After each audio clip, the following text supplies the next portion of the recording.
So sa ganito naman siya kabayan, so iba't ibang sasakyan, iba't ibang style ng pagtanggal kabayan. So tandaan nyo yan. So ito ibang klase ito. So Subaru to siya kabayan. So ganito pagtanggal kabayan. So sikwatin mo lang dito, ingatan mo kabayan na walang masira kabayan. Yan, sikwatin mo lang siya yan. Yan, tapos yay, tandahan lang kabayan. So ito, tanggalin natin dito kabayan. So clip lang siya kabayan.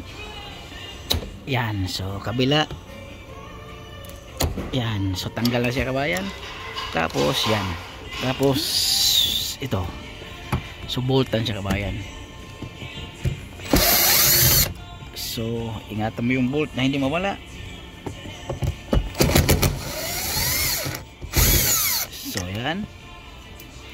Tapos ito kabayan, sundutin mo lang siya kabayan. Yan, tapos kabila din. Yan, so tanggal na siya kabayan, ganun lang.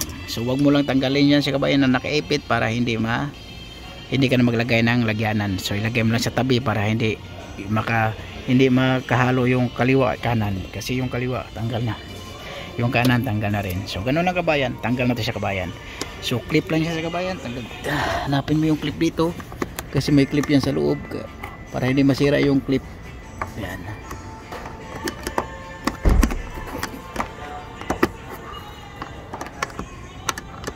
Yan, tanggalin natin yung clip.